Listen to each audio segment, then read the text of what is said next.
重磅突破，江海科学院研发团队成功从特殊植物中提取关键物质，研制万能人造血液，是人类医学史与现代农业科技结合的重大里程碑。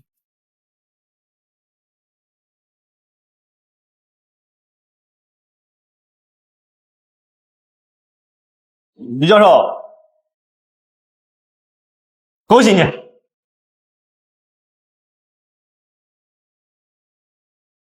谢谢文所长。你解决了困扰世界医学界几十年的难题，是我们江海乃至全国的骄傲。刚才瑞典医学院给我打来电话，说你的研究成果获得了今年的诺贝尔医学奖。我们一致认为今晚给你举办庆功宴。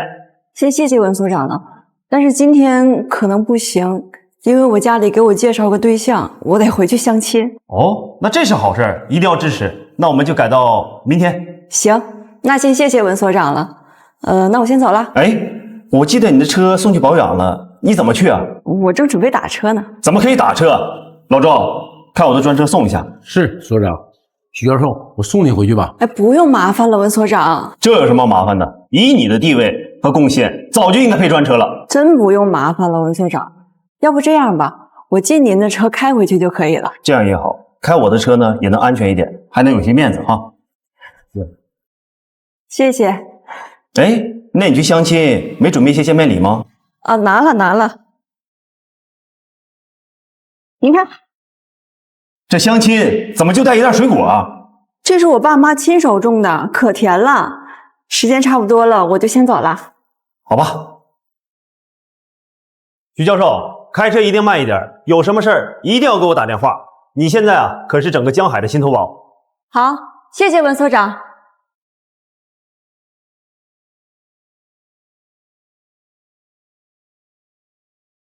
喂，爸，我到他们别墅去了。他跟我说，明天人造血液负责人的许教授也会来参加庆功宴，帮我准备一份厚礼，我要送给许教授。好，我这就去办。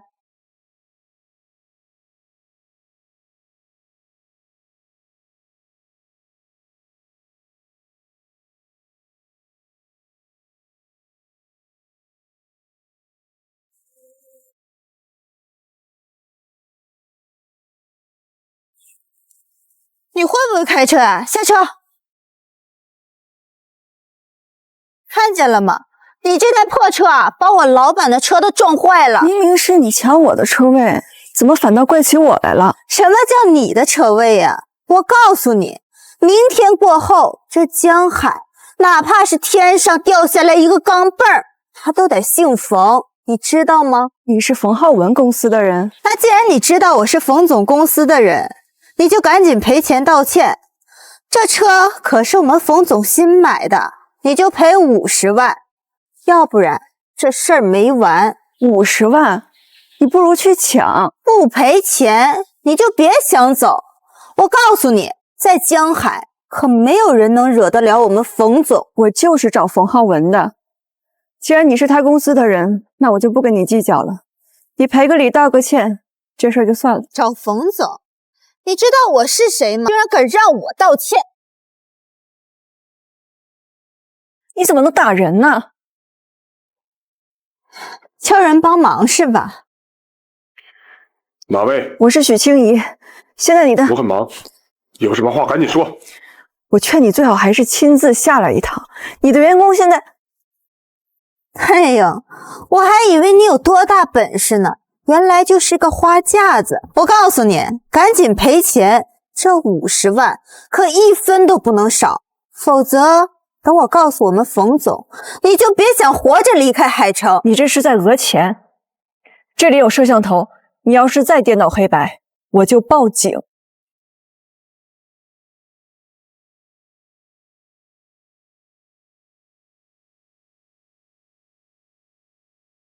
你报一个试试。明明是人家看到的车位，他抢车位还撞人家，还倒打一耙。就是，这也太不讲理了。我告诉你们，我可是冯总的秘书，你们一个个都活腻了是吧？在这多管闲事儿。原来是冯总的秘书，难怪那辆玛莎拉蒂的车牌看着那么眼熟。开国产车的小姑娘胆儿也太大了，连冯总的秘书都敢惹。冯总的车一般人躲还来不及呢，这小姑娘居然还敢往上撞，也怪他运气不好，惹到谁不好，偏偏惹到冯总身边的大红人。你赔不赔钱？明明是你撞的我的车，该赔钱的人是你吧？不赔是吧？我警告你，这车你要是砸了，你赔不起。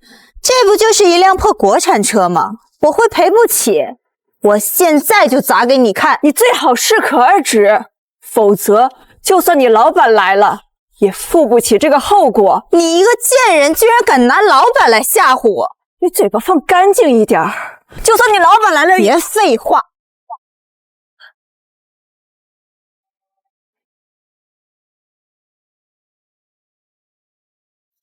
这种破车，别说是一辆，就是10辆我也赔得起。你知不知道，你这样做是要负责任的？不就是想要钱吗？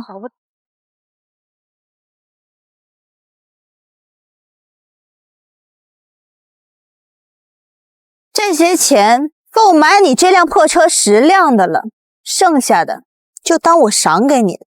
你不服？不服你就去告我呀！我告诉你，我叫孙舒冉，这个名字你可记住了。你等着。你们干什么呢？冯总，你可算来了！我刚刚把车停好，这个女人为了抢车位，她撞坏了咱们的车。你说说，她还讹人先告状，说是咱们抢了她的车位。你可真是会颠倒是非黑白呀！冯先生是吧？我是许清怡，是我爸让我来找你的。原来你就是我爸说的许清怡呀！是我。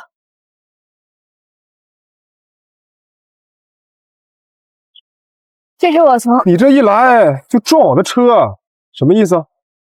不是我，你不会因为刚才我有事挂了你的电话，你故意撞的吧？我没有。你知不知道，我这台车光补1块7就几千块，你以为你这一担子水果就能赔偿我的损失吗？这不是赔偿，这是我……行了，我不想听你解释了。既然你已经来了，咱们就说清楚。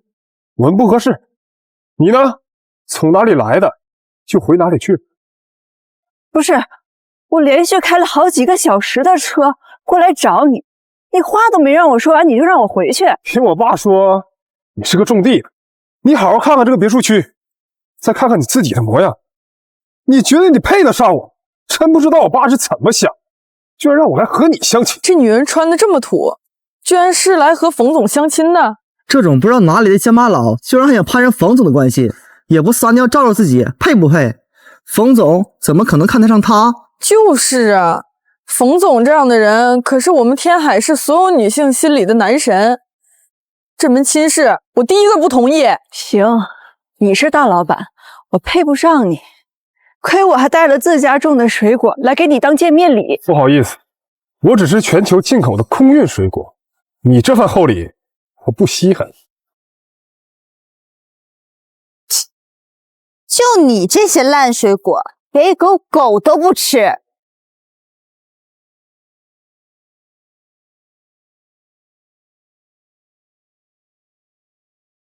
我爸妈亲自种的水果，你没资格践踏。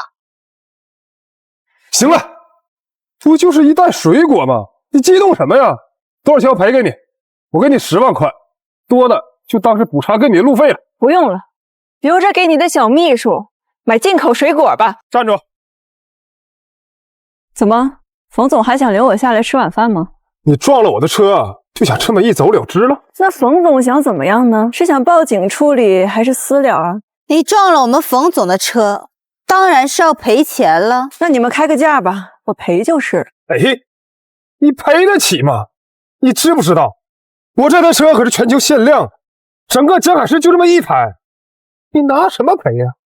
你尽管开价好了，至于我赔不赔得起，那是我的事情，就不劳你费心了。这车头都被你撞凹进去了，想修好的话，最起码要1000万。1000万？怎么，你怕了？现在赔不起了，没钱了。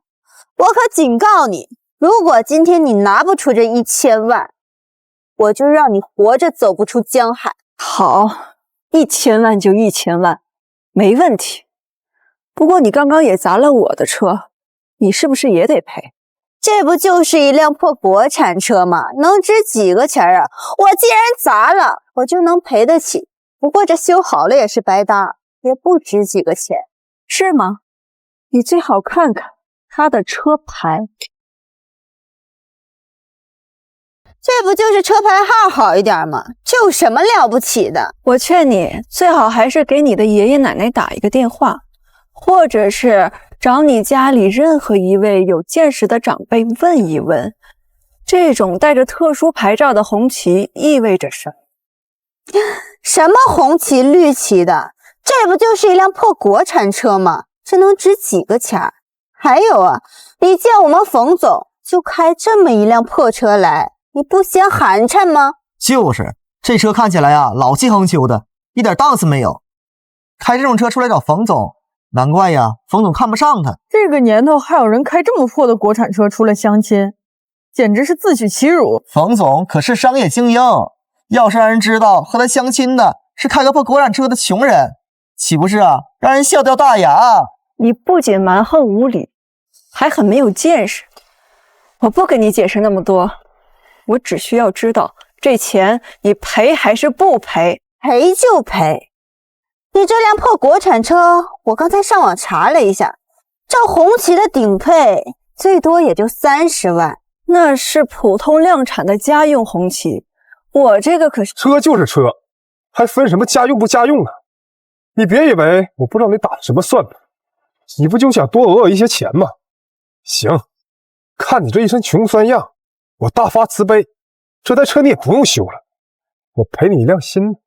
你确定？我当然确定，别说是一辆了，我赔你2辆都可以。好，这可是你说的，那就请大家为我做个证。喂，文所长，我是小许。怎么这个时候给我打电话？见的人还满意吗？见到了，不过结婚的事儿说来话长，我现在有一个紧急的事情要跟您汇报一下。您借我的车让人给砸了啊！而且砸车的这个人让我赔他1000万，还扬言如果我不赔给他的话，就不让我活着走出江海。什么？好大的胆子！砸了我的车，还敢让你赔钱？对方是谁？他是冯浩。你就是这个小贱人搬来的救兵是吧？就是你砸了我的车，还让青衣赔钱是吗？就是我，我给你20分钟时间，如果你敢晚到1分钟，我就扇他一个耳光。你知不知道我是谁？还有，你知道你威胁的女孩是谁吗？我管你是谁，我不管你是他养的小白脸还是什么，这钱你赔不赔？不赔的话，我就让他好看。赔，不过1000万是不是少了点？我赔你1个亿，但是你要告诉我你在哪，我马上派人把钱给你送过去。你在这跟我吹什么牛啊？还1个亿？你要是真敢赔，我就真敢要。我现在呢，就在江海的别墅区，你现在把钱送过来，也好让我开开眼。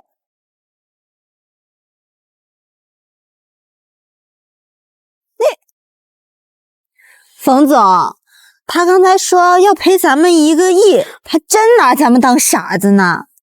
冯浩文，你可真的是找了一个好秘书。舒冉是名牌大学毕业的高材生，能力出众，比你这种妄想通过旁门左道攀附关系，只知道讹钱的人强100倍。冯总，你就别跟他说那么多了。你看他这样，他就是想赖着不赔钱。我不会赖账，你说多少就多少。这可是你说的，一会儿我看不到钱，我就打断你的腿。那可是1个亿呀，他不可能拿得出来。对呀，看他穿的这么普通，一看也不像有钱人，看他一会儿怎么收场。我有的是钱，更不差这点修车的钱，但是我就是看不惯你这种不知天高地厚、自以为是的样子。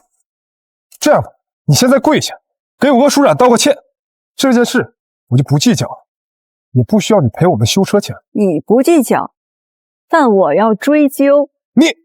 你们快看，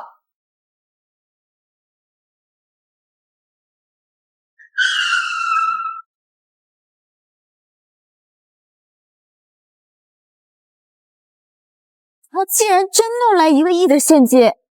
难道怎么肯走眼了？冯总，您真是太客气了，竟然亲自来迎接。陈行长，您这是？领导让我特意给您送钱来，你有这关系怎么不说呀？如果您说了，别说5000万，就是5个亿，我也得给您办啊。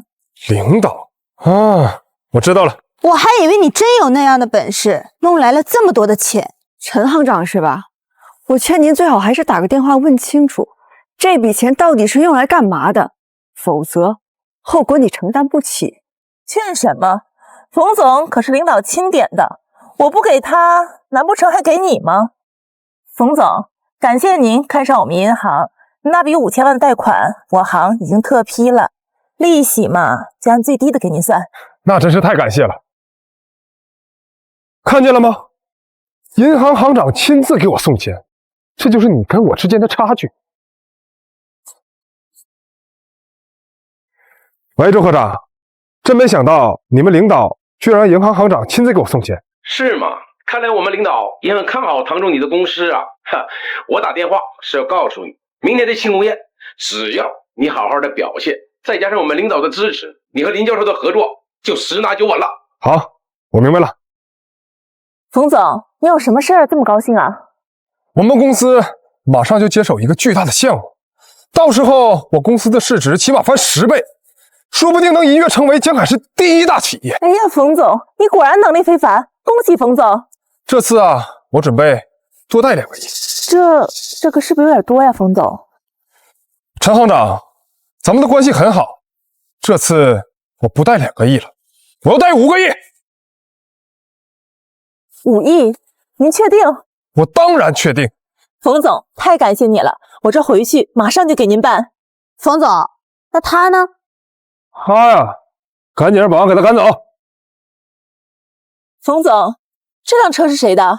是他的。他刚才开了辆破国产车跟我抢车位，还把我们冯总的新车给撞了。破国产车？孙小姐，这可是挂着特殊牌照的红旗轿车，看这车型应该是给重要人物定制的特供款，根本就不是一般人能开得起的。陈行长，您这8成是看错了，这只不过是一串数字好的车牌而已，这花点钱就能买到。现在的人啊，就喜欢搞这些花里胡哨的东西来撑场面。就是啊，陈行长，他就是个种地的，不可能开得起你说的那种车。这怎么是能够种地的开的呢？这辆车的车牌代表的不仅是个人财富，还是普通人无法企及的身份和地位，就算有钱也根本买不到。我记得全江海市好像只有1辆。喂，帮我查一下江 A5个8是谁的车？陈行长，你也太大惊小怪了吧，这只不过是辆普通的国产车。什么？你确定吗？好。陈行长，这是谁的车呀？对不起，领导，我不知道是您。领导，刚才是我有眼不识泰山，不知道您在这儿多有怠慢，还请您不要怪罪。陈行长，您这是干什么？干嘛对他这么客气？冯总，他就是那位领导，这辆车就是他的专属座驾。这位领导就是周科长的领导，我们银行的重要贵宾啊！陈行长，这话可不能乱说，你没有搞错吧？我怎么会搞错呢？车辆还有车辆信息，我的人已经确定800遍了，绝对不会有错的。您确定吗？我确定。孙小姐，你把领导的车给撞了，这回你的祸可闯大了。冯总，我不是故意的，我不知道那个是领导的车。不要慌，他不是领导。冯总，都到这个时候了，就不要开玩笑了。这辆车就是领导的车，而他就是那位领导。我没开玩笑，领导是个男的。陈行长，你被这个女人给耍了。我虽然没见过这个领导，但我敢100%确定，这领导就是个男的。请问你是周科长的领导吗？我不是他的领导。我就知道你这个臭种地的不会是领导，还居然敢冒充领导来吓唬我们，你真是胆大包天！我现在就报警告你招摇撞骗，把你抓进去。等一下，这样，为了让陈行长放心，我现在就给周科长打个电话确认一下。喂，周科长，哎，这个领导的车是不是江海5和8呀？对呀，那这辆车在什么地方？是啊，被许教授开回去了。什么？他是许教授？不对，绝不可能。许教授做了这么多丰功伟绩，主导的几个项目都为国家创造了巨大的价值，肯定是个德高望重的老前辈，不可能这么年轻。周科长，我再冒昧的问您一下，这许教授是男的是女啊？科长，明天庆功宴的礼服已经准备好了，您看是黑色的还是蓝色的？蓝的。好的，我知道了。冯总，周科长他说什么？周科长跟我说，领导的车被许教授开走了。那他不是许教授？不是，周科长和我说了，这许教授是个男的。那这个车不是他的，那他怎么开领导的车？那还用问吗？那就说明这辆车是他偷来的。你这个女人真是胆大包天，连领导的专车你都敢偷。不止呢，陈行长，他还把领导的车给撞了，罪加一等。许青怡，你连领导的车都敢偷，那可是重罪，我一定会让你牢底坐穿的。报警！不用麻烦了，冯总，我刚好回去，顺路把他送到执法局去。车不是我偷的。许青怡，我真庆幸没跟你这种谎话连篇、偷鸡摸狗的女人在一起。陈行长，这个女人交给你了，一定让她受到应有的惩罚。包在我身上，冯总。哦，对了，您那5个亿的贷款，我回去马上就为您办，这几天就打到您公司账上。那就多谢了，陈行长。不客气。明天的庆功宴事关重大，尤其是许教授，咱们俩一定要好好招待他。现在咱们就给许教授准备礼物。是的，冯总。车不是我偷的，我是借的领导的车。你以为我还会相信你说的话吗？你一个种地的，岂能认识领导？那真是滑天下之大稽了。我说的是真的，如果你不相信的话，你可以现在就打电话。领导那可是日理万机的大人物，我岂会因为这点小事去麻烦他？我看你呀，就是死鸭子嘴硬，一会儿等到了执法局，我看有你好受的。走，跟我走！你不能这样对我。我呀，偏这么对你。我今天呢，可是双喜临门，不仅帮银行拿了5个亿冯总的大单，而且还抓了你这个偷车贼。明天庆功宴上，领导啊一定会夸奖我的。到时候我就去总行当行长。你不辨是非，助纣为虐，别说是总行行长，我看这分行行长你也别想再当了。你就是死到临头了还嘴硬吧？我看你真是吃了雄心豹子胆了，连领导的车你都敢偷。我劝你有时间啊，还是好好想想吧，这往后余生在监狱里怎么过？把他给我带走。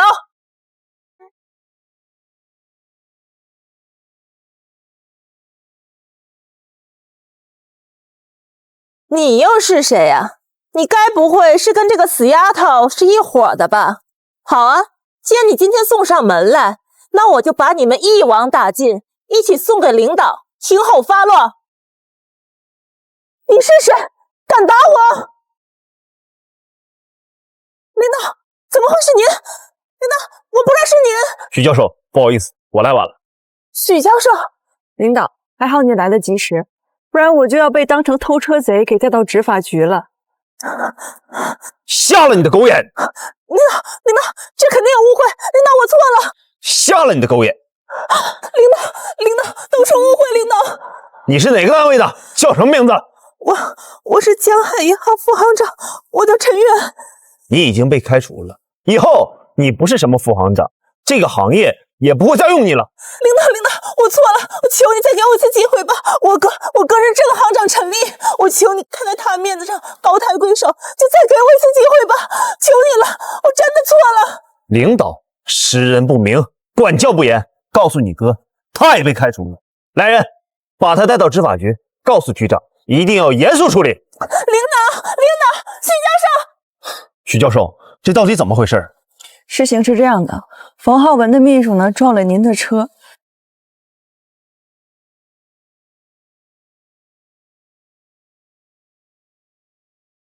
冯浩文简直无法无天，我这就带人把他公司查封，给你出口恶气。不用，领导，明天他会来参加我的庆功宴，到时候我自己收拾他。也好，总督大人说你贡献巨大，明天他要亲自给你颁奖。明天我先去接总督大人，然后再去找你。我先接个电话。好，那我先去处理。喂，爸，相亲怎么样了？老冯儿子的条件相当不错，你可得好好把握。黄了，人家看不上我。我就知道，跟你说了多少遍，让你一天到晚别搞你那些什么生态。那不是生态，那是生物学，都一个意思。人家一听你是个搞种植的，肯定会嫌弃你没前途、没出息，所以才看不上你。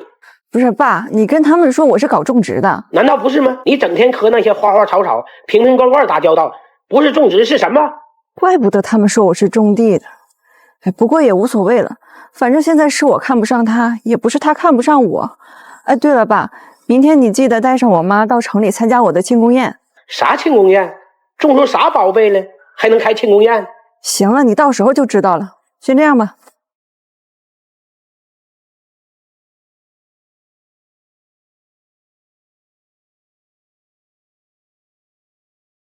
周科长，您是说总督大人也过来对吗？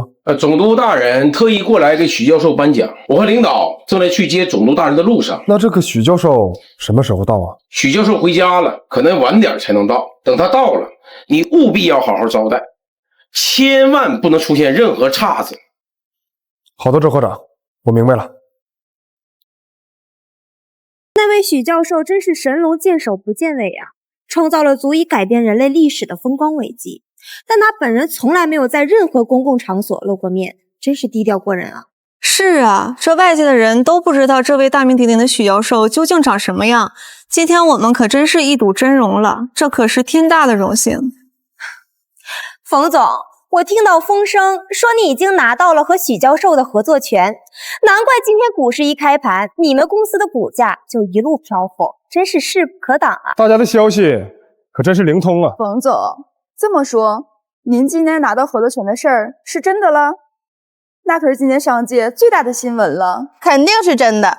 昨天我去银行办事，听陈行长说，冯总一口气贷了5个亿，这么大手笔，肯定是要大干一场啊。所以冯总的公司股价才会涨那么多。冯总，以后可得好好关照一下我们呀。是啊，冯总，这么大项目，您吃肉可带兄弟们喝口汤啊，一起发财。这么大的项目，我一个人肯定是吃不下的。如果大家有意愿，欢迎大家入股。到时候这个项目赚钱了，我会给大家按比例分红的。我投资了，跟着冯总肯定稳赚。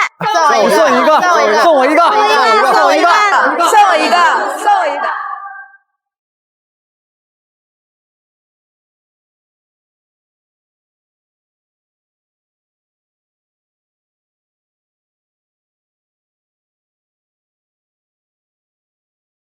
冯总，这些是我特意为许教授父母准备的一些小礼。这红花翻龙瓷价值200万，黄纸洋玉盘价值300万，还有这套盛世家园的江景大平层价值2000万。2500万的见面礼，冯总真舍得下血本啊！哇，冯总好大的手笔啊！相比我们以后赚的钱来说，不过是9牛1毛啊！冯总，我现在就跟你签合作协议。既然大家这么瞧得起我冯某人，夫人，如果大家想跟我合作的话，就在这份协议上签字。不过每个人只能投资3000万。贾总，你不看这个就签字，万一赔了怎么办？李总，你这么说的话，是完全不了解许教授的项目。这个项目只会赚钱，而且是大赚特赚。所以我和你们签的不是汇款合同。如果大家在这个项目里亏钱了，我冯某人3倍的赔偿。我都这么说了，大家还有什么好犹豫的？我投3000万，我也投，签我也签，还有我，我也投3000万，我也签，谢谢冯总，跟我也来一番。投我，谁敢开始投我？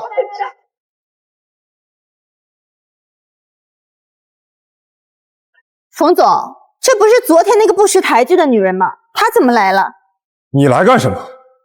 你是不是知道今天是对我来说十分重要的日子？你故意跑来捣乱，想报复，没想到你心机这么深。你是不是有被迫害妄想症啊？行了，说什么都没有用。我告诉你，就算我想结婚，也要找一个门当户对的淑女。我最看不惯的就是你那种家世不同，还爱耍心机的心机女。把她给我赶出去，别在这碍我的眼。来人，把她给我抓起来！你敢？这一巴掌是赏你的。今天可是许教授的庆功宴，你不知死活敢来这里闹事。你知道我是谁吗？你不就是一个想攀高枝的破种地的吗？你再看看我们冯总身边，都是一些名媛白富美，再看看自己什么身份，还妄想跟我们冯总相亲，你也不撒泡尿照照你自己，配不配？冯总，这个女人是谁？她呀，家里原本安排了我们相亲，我没看上她，她怀恨在心，故意来捣乱。这个女人也太不要脸了！癞蛤蟆想吃天鹅肉，也不看看自己什么德行。你们别太过分！你这个不知廉耻的女人，还敢多嘴！住手！女儿，你没事吧？没事，妈。为什么打我女儿？还叫了帮手过来了。徐教授马上就要到了，别在这跟他们废话，把他们都给我赶出去！你不是老冯的儿子吗？我女儿哪里得罪了你？就算你看不上她，你也不能动手打人呢。是你这个女儿死皮赖脸的纠缠着我，我最看不惯的就是她这种不要脸的女人。我女儿哪里配不上你？我随随便便就能拉来10几个亿的投资，马上就能成为江海市的首富了。她就是个破种地的，连我的脚趾头都配不上。是你配不上我，你还敢顶嘴？行了，许教授随时会到，别跟他们在这儿浪费时间，把他们一家人都给我丢出去。把他们全部都给我丢出去！冯浩文，该出去的人是你，我让你多嘴。你们还有没有王法？我们冯总就是王法，你这个老东西居然还敢瞪我！你动我一下试试，我要是少一根手指头，你们这一家人就别想活着离开江海。我就知道你们不敢，你们就是社会最底层的废物。你不敢，但是我敢。爸，你们还愣着干什么？赶紧把这2个碍事的老东西给我拖出去！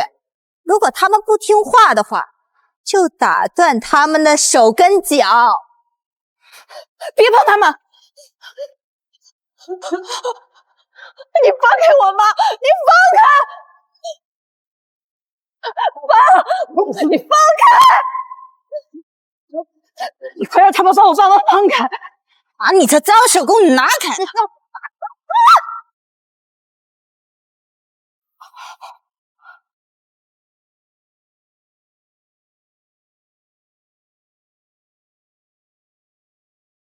你竟然打碎我给许教授准备的礼物！是他推我，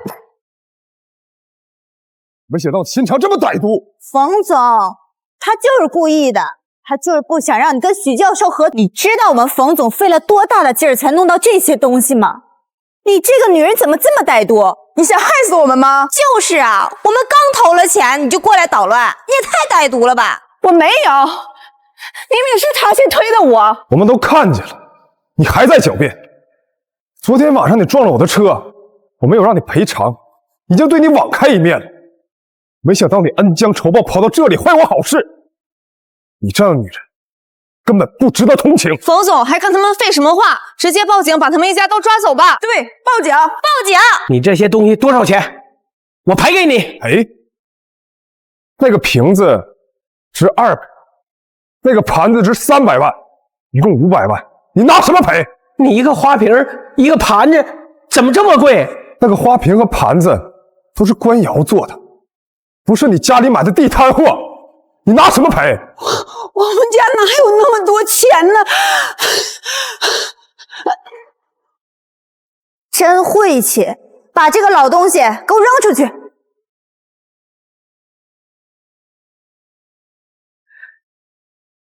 小冯，你就看在我和你爸相识一场的份上，你就高抬贵手，别再追究了。少拿我爸来压我！我告诉你，今天对我最重要的就是徐教授。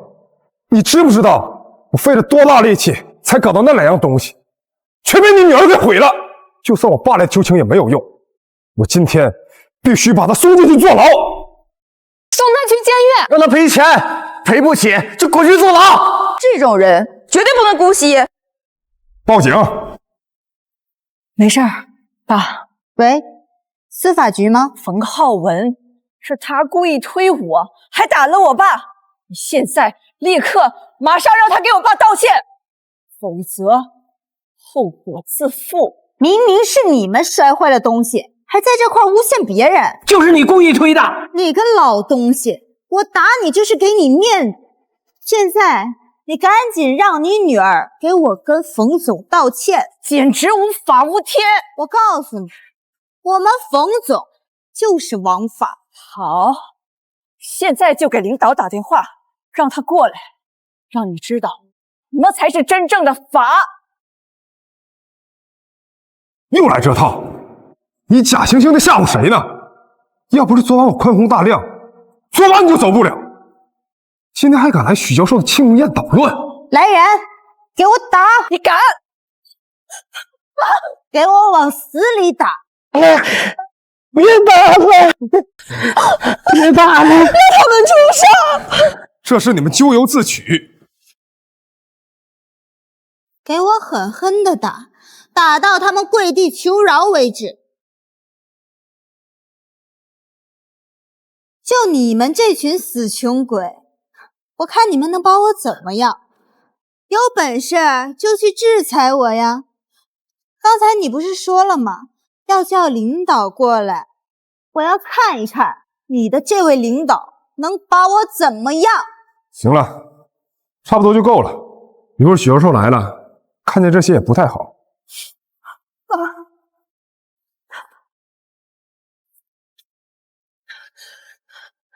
姑娘，我们斗不过他，咱们还是走吧。让你们走了吗？想走没有那么容易，给我抓住他们！冯总，这毕竟是个女人，是不是太残忍了？要不还是算了吧。就是因为她是个女人，才敢这么肆意妄为。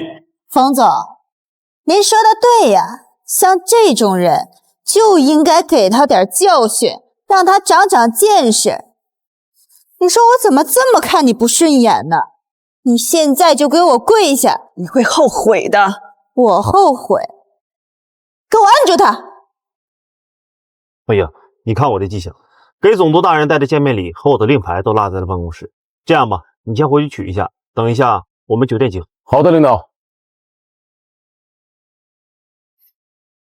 这个女人居然敢殴打许教授，快去酒店！不要欺负我女儿，我求求你放过她吧。放过她也可以，那你来跪！爸，别跪！爸，别跪！我现在按你的要求，我跪下了，求你马上放了我女儿。放了她可以呀，不过我现在要让她给我跪下。住手！好大的胆子，居然敢让她跪！你又是哪儿冒出来的？竟然敢管本小姐的闲事儿，给我把她轰出去！10年的太极啊，可不是白练的。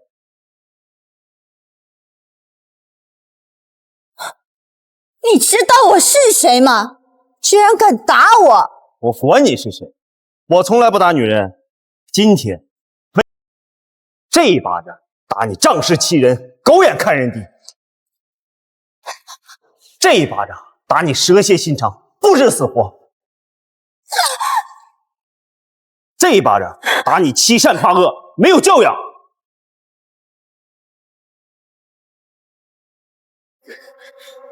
哎，太久没活动了，身体都硬的。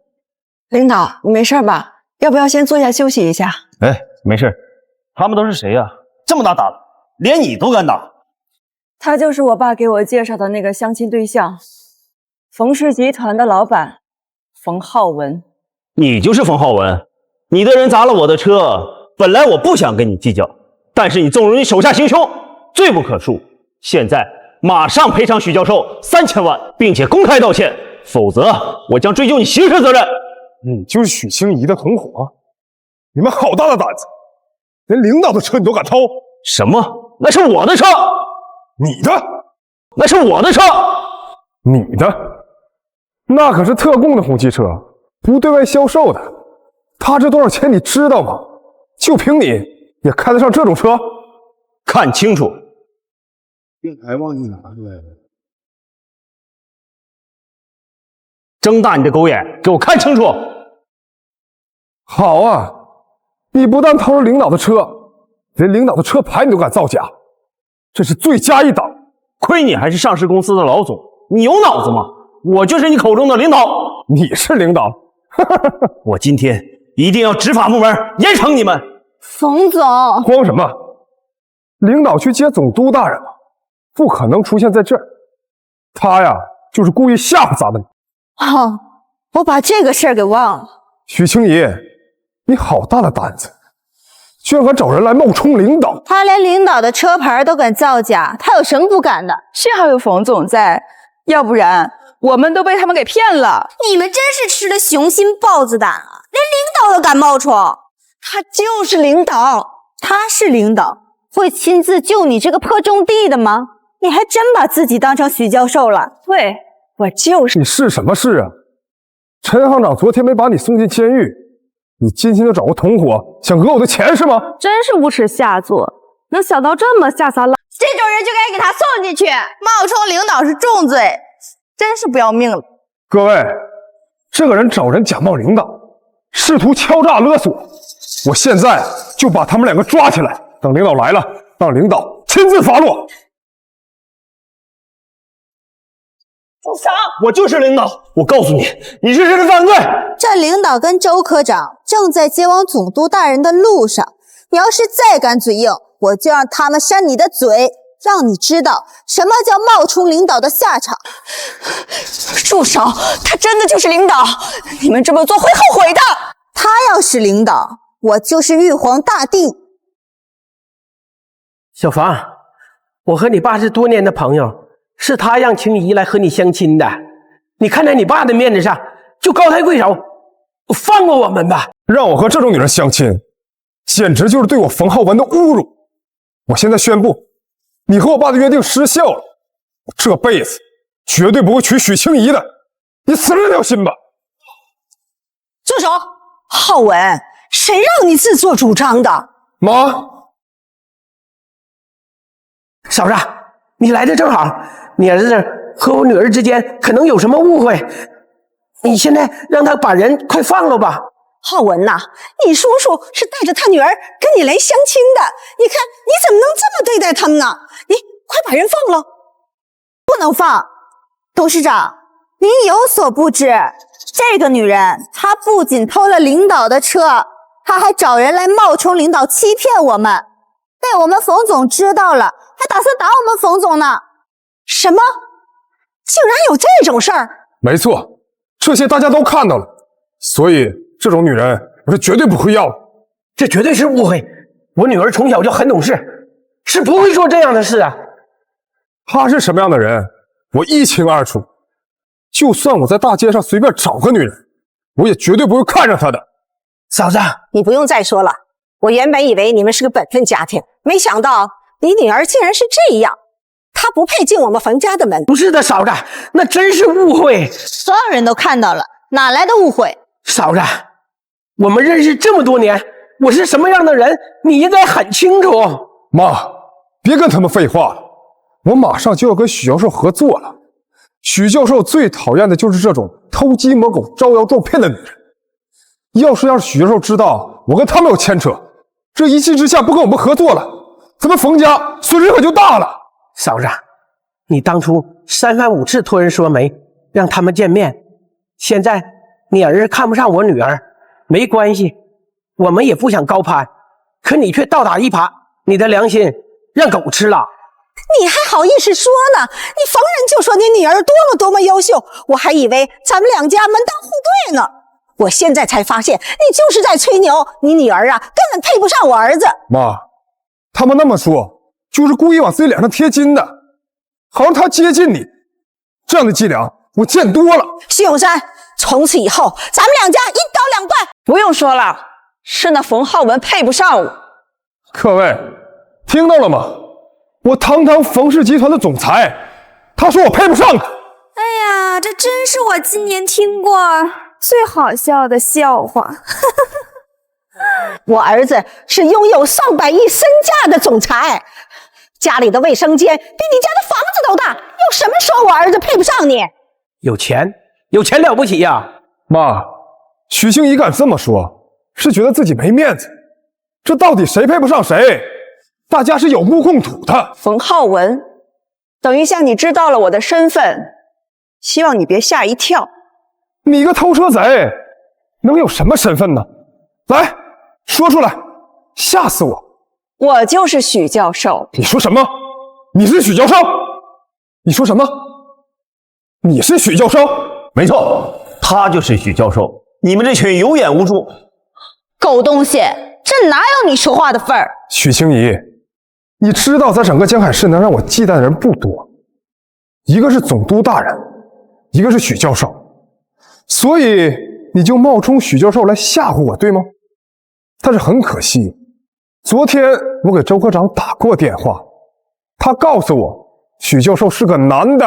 找人冒充领导不成，还故技重施。你现在还想冒充许教授，你真是胆大包天。许清怡，你是觉得我没脑子吗？你别仗着大家都没见过许教授本人，就在这里信口雌黄，胡说八道。这里的人是不会相信你说的话的。我就是许教授，万能人造血液就是我发明的。如果你不相信的话，可以现在就给周科长打电话核实。这我们冯总昨天就已经打过电话了，分明就是你在这拖延时间。怎么怕了？不敢打了？好，既然你不见棺材不落泪，那我就再给周科长打一个电话，让你彻底死了这条心，让大家看看你这个骗子是怎么被当场。喂，周科长，我跟您汇报一件事情，这里有人偷了领导的车，还在许教授的庆功宴上冒充许教授。岂有此理！现在呀，冒充许教授招装骗的人很多。上个月呀，就有一家公司被冒充许教授的人骗了3000万，到现在也没抓住。没想到啊，他们的胆子越来越大，连领导的专车都敢偷。这个人口口声声说自己是许教授，还让我现场给您打电话确认，这态度啊，极其的嚣张。你把电话给他，我倒要看看何方神圣，竟敢在太岁头上动土。就是你冒充许教授是吧？你给我等着，我现在就过来收拾你。你可知道我是谁？不管你是谁，你既然敢冒充许教授，就是犯了死罪。你给我等着。冯总，你把这个骗子给我看好了，我非亲自收拾他不可。好的，周科长，这里的人已经被我控制住了，他们插翅难飞。你确认一下，这许教授到底是男还是女？周科长，我再跟您确认一下，这许教授到底是男是女啊？我昨天不是跟你说过了吗？许教授是女的。喂，这手机怎么还没电了？周科长怎么说的？啊，周科长说了，这许教授啊是个男的。许静怡，这下你总该死心了吧？你下回撒谎之前，能不能先动动你的脑子？我没有撒谎，还说没说谎？你这个骗子，真是无耻到了极点！不会再有人相信你的鬼话了。你们给我等着，我这就给老周打电话。老东西，我不想跟你浪费时间，你打。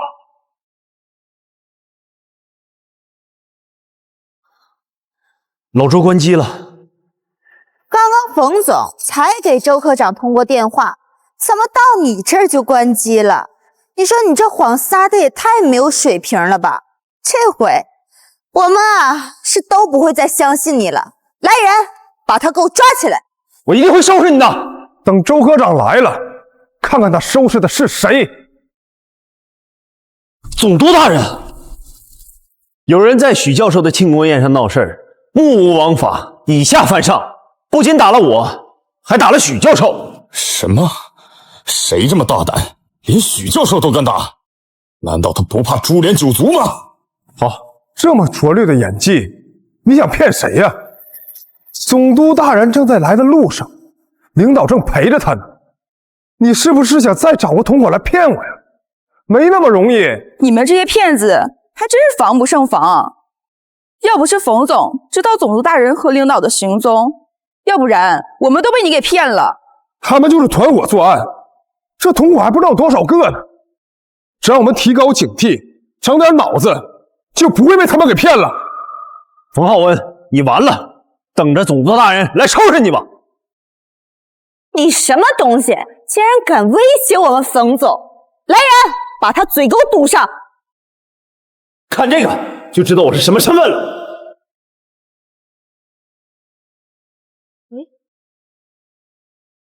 维修单？没错，这就是我那辆红旗车的维修单，上面盖着维修中心的章。这下知道我是什么身份了吧？我命令你放了我们！300万！许清怡，你连道具都准备的这么充分，还伪造维修单，金额还填的这么离谱，你这分明是早有预谋。这种人简直社会败类，毫无底线，应该严惩。偷了领导的车不说，还利用领导的车讹诈钱财。冯总，报警吧，把他们都抓去执法局。周科长马上就要到了，等他到了，自然会收拾这个胆大包天的骗子。我再说一遍，这张维修单是特殊车辆维修中心专业人士出具的，千真万确。因为车辆配备了非常专业的防伪系统，所以维修费用才会这么高，这不是伪造的。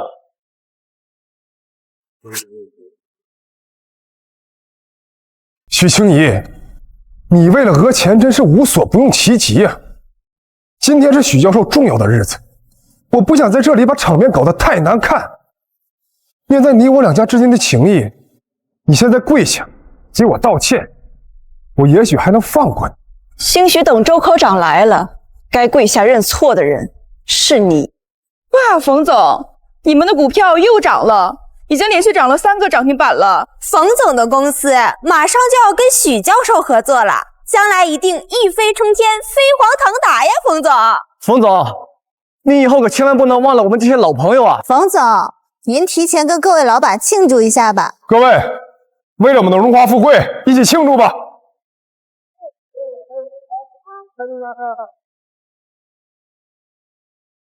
冯总，股票又升了，它又升了。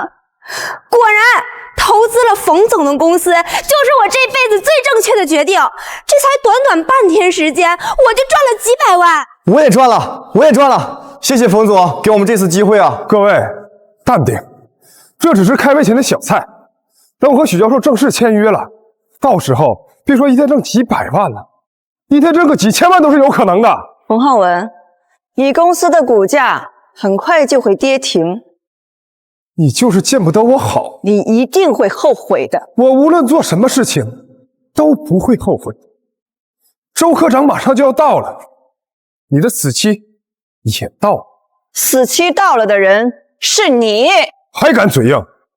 赶紧把他们给我带到旁边去，免得一会儿许教授来了，看到这里乱糟糟的，失了礼数。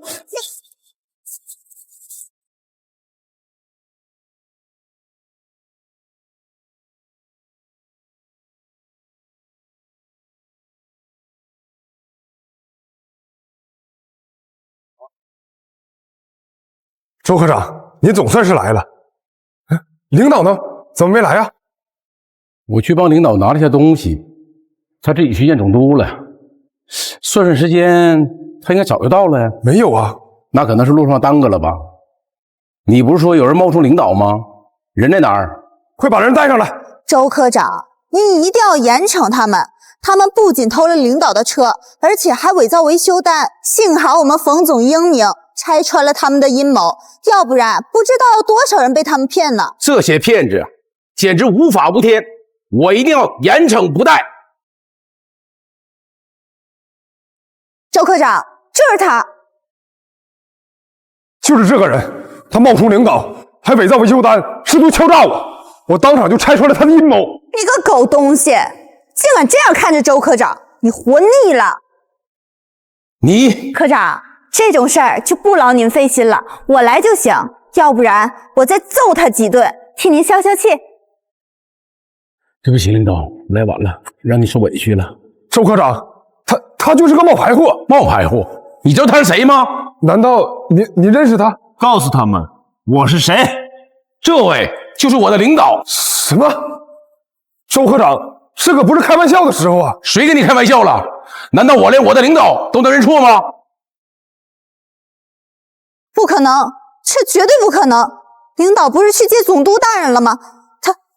他肯定是个冒牌货！看看你干的这些好事儿，连我的行程安排都敢泄露，让这些小小之辈有机可乘，我的名誉全让你毁了！领导，对不起，是我失职，是我工作有疏忽，才让您受这么大的委屈，对不起，对不起。领导不是去接总督大人了吗？本来我是去接总督大人的，半路上看到你们持枪凌弱打人的视频，这才改变了行程。我如果没来，都不知道江海现在还有你们这种目无法纪的害群之马。打电话叫执法队过来。别，领导，咱们之间一定有什么误会，我真的不知道是您的，对不起，我给您道歉，您就放我一马吧。现在知道道歉了，晚了。我如果不把你们这些人绳之以法，我如何向江海的百姓交代？打电话。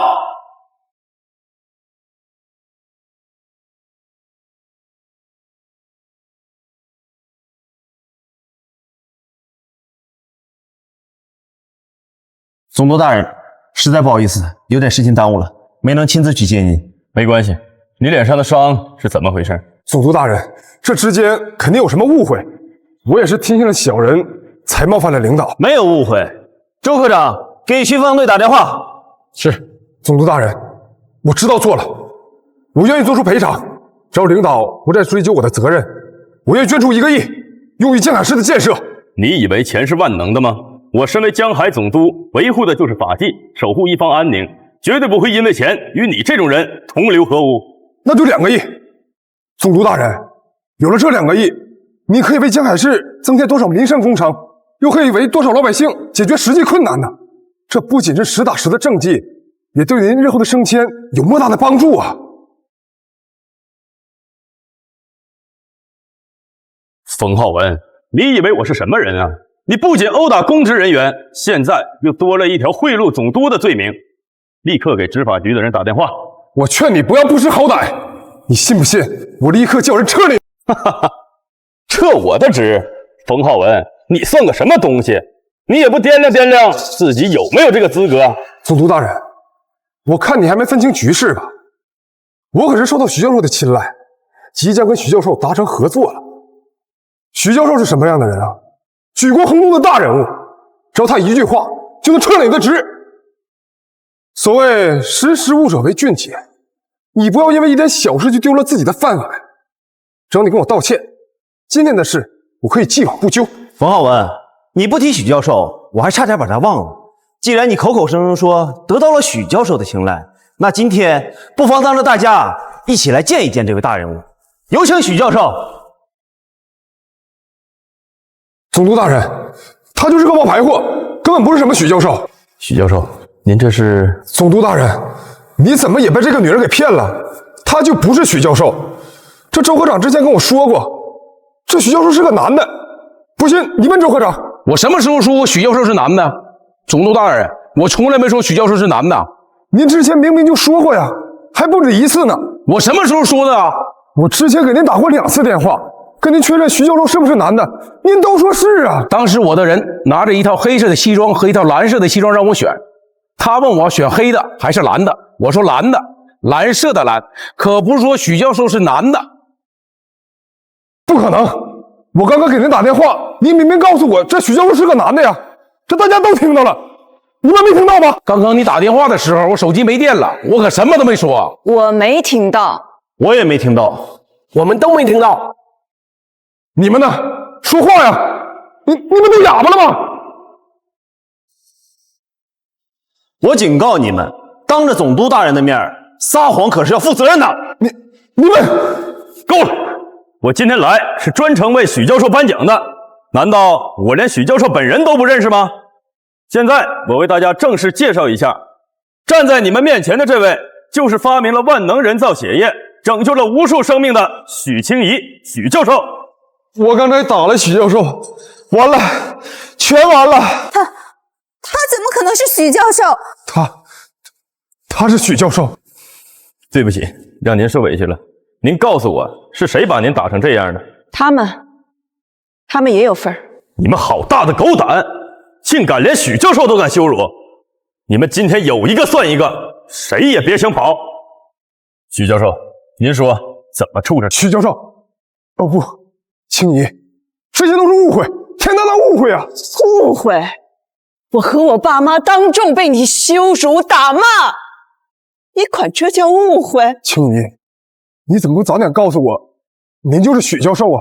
这早点跟我说，不就没有这些事儿了？我说了，领导也说了，可你信吗？领导，您的车我已经帮您停在楼下。你来的正好，告诉他车是什么车，维修费用是多少。领导的这辆车是红旗国礼的最高规格定制版，不对外销售。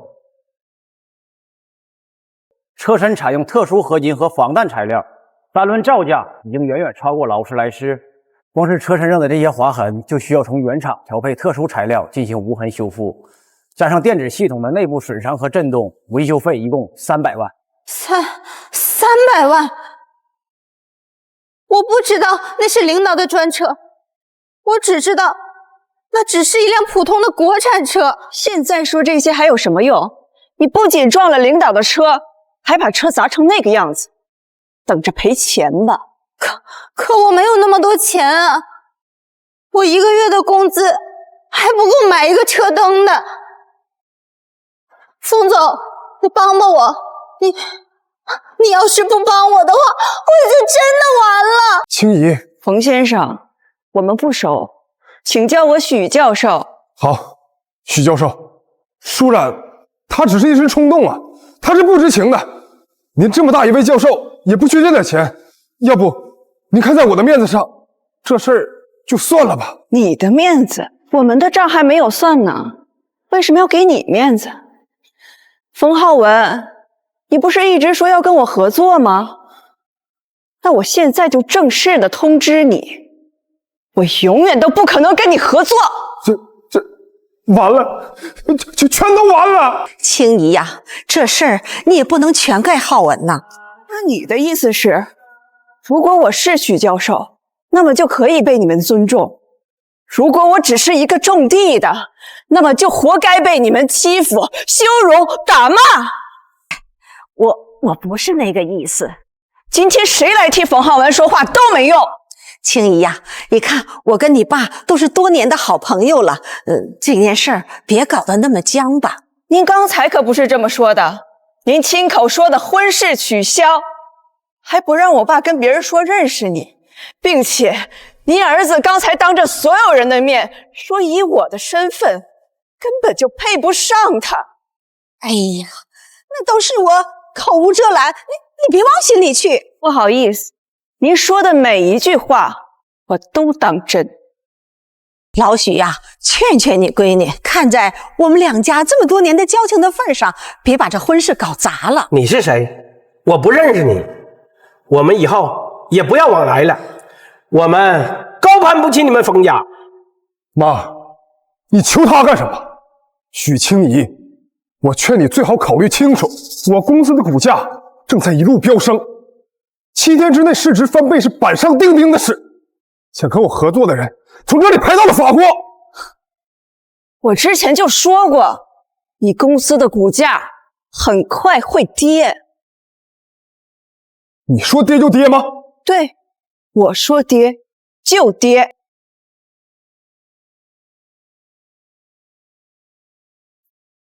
怎么会这样，冯总？冯总，你们公司的股票还在跌，又跌了20%。完了，全跌停了，完了，全完了！怎么回事？怎么会这样？冯浩文，你之前公司股价一直上涨，是因为你让人散播出消息，说要跟我合作，对吧？青怡，我知道错了，你再给我次机会，我会弥补你的。冯浩文，我代表江海市政府正式通知你，从明天起，江海市政府将全面解除与你公司的所有合作，包括正在进行的5个项目，以及即将签署的所有的融资协议。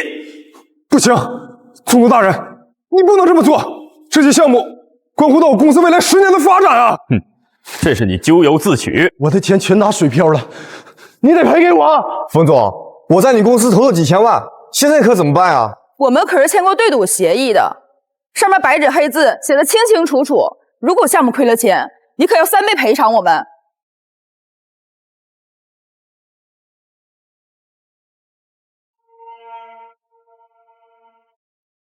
青怡，我向银行贷款5个亿，这5个亿全都花完了，还有这些老板，我也收了投资，这合同都签了。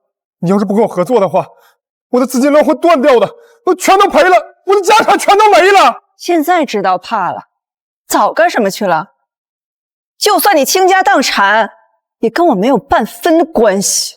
青怡，你看在咱们两家交情的份上，你不能这么狠心的对我。刚才我爸也是这么说的，可是你说不能拿他们的关系说事儿，冯先生。都怪你，都怪你这个贱人！你砸了人家的车。冯总，要是没有您的指引，我也不敢这么做呀。闭嘴！你给我闭嘴！就是因为你，就是因为你得罪了青怡。青怡，我根本就不知情，我是被他给蒙骗了。这样，我现在就把他开除。你现在被开除了，马上给我滚！可是领导的车怎么办？领导的车是你砸的，要赔你自己赔。冯总，我为公司鞠躬尽瘁这么多年，也为你处理了不少的脏活累活，你不能这么对我呀！你还好意思求我？要不是因为你，我能落到这个地步吗？我变成现在这个样子，都是你害的！我现在恨不得杀了你！青怡，我之前是被这个女人所蒙骗了，这些事情我都不知情啊，所以才说了那些混账话。其实我很在意这门婚事的，你能不能把之前的事情都忘了，再给我一次机会？你觉得我会原谅你吗？今天的事情是我做的不对，这样吧，您开个价，只要您能消气，就多少钱我都不会还价的。你是不是觉得什么事情都能用钱解决？之前我也见过不少所谓的硬茬，不过像你这种目无王法、狂妄自大的人，我还真是头一次见呢。你真该庆幸你没有对我做过更越界的事儿，否则你的下场就不是现在倾家荡产这么简单了。我都已经这么跟你道歉了，你还想怎么样？难道要我跪下给你赔罪吗？好啊，那你跪。是我错了，我真心向你道歉。可是你刚才当着所有人的面说这辈子都不会娶我这样的女人，让我不要痴心妄想。而且你还说，就算从大街上随便拉过来一个女人，你都绝对不会看上我。那是我胡说八道的。别说了，冯家等着覆灭吧。别呀，这都是他自己干的，跟我们冯家，跟我们公司没关系。你儿子的人不仅撞了领导的车，还打了领导，而且刚才还当着所有人的面贿赂总督大人，这里的每一条都足以使你冯家覆灭。逆子，你以后任何事情跟我们冯家无关。冯浩文，你立即给总督大人认罪，不要牵连我们冯家。你居然这么对我！今后你不是我儿子了，我要大义灭亲。总督大人，这个逆子任你处置，但请你高抬贵手，放了我冯家。我做的这一切都是为了冯家，现在你竟然想抛弃我！如果我完蛋了，冯家也没有好过。许教授，总督大人，如果你们肯放了我，我就把冯浩文这些年做的所有肮脏事情都说出来。孙淑然，你这个贱人，你敢出卖我！是你不仁的，你就别怪我不义。我掐死你！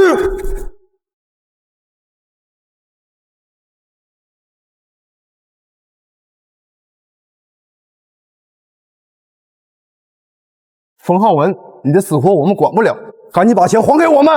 对，我们不要你3倍赔偿了，把本金还给我们，就让我们自认倒霉。赔钱！给我赔钱！快点！我的钱都赔光了，哪有钱给你们呢？好，没钱是吧？那就用你的命来赔！打！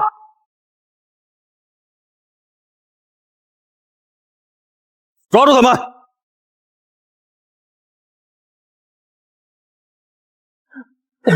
青姨，我求求你了，你原谅我吧！只要你肯原谅我，你让我怎么样都行。自作孽不可活。冯浩文，你今天必须为你的所作所为付出代价。你非要把我往绝路上逼吗？逼上绝路的是你自己。青姨，你别欺人太甚，你别忘了，这里是江海，就算你有通天的本事，强龙我压不过地头蛇。那你这是在威胁我了？你要是把我逼急了，我绝对不会放过你的，大不了一丝网破。你说反了，不是你不放过我，而是我不放过你。冯浩文、孙舒冉，你们蓄意伤害许教授，罪大恶极，把他们拿下。青姨，我知道错了，我求你再给我次机会吧。许教授，我愿意给你当牛做马，你就饶了我吧。下半辈子在监狱里面好好反省吧。带走，我错了，我错了，我不想做了，我不想。徐教授，闹事的人已经带走了，现在请您上台领奖吧，请。许教授，祝贺您。